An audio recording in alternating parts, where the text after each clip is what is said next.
برای شما برخواسته از شعور ما خونخواه آقا هستیم.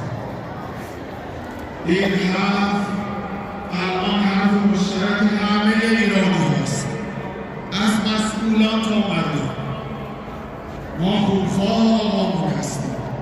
رهبر عزیزمون، ولی امرمون، امام رشیدمون که سلامت باد به محضرشون و بیت شریف آقای شهیدمون تسلیت و تعزیت عرض می‌کنیم، فرمودن ما تا گرفتن انتقام خون تک تک شهدامون آرام نخواهیم نشست.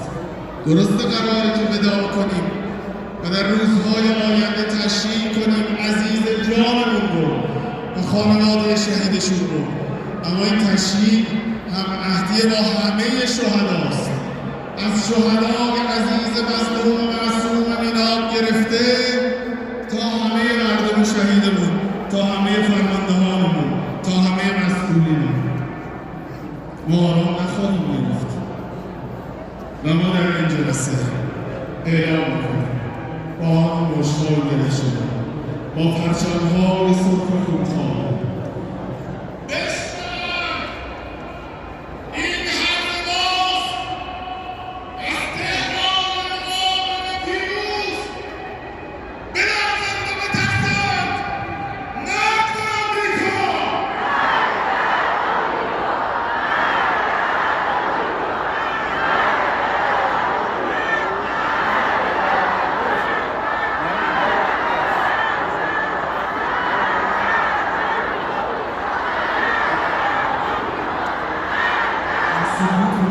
هر موقع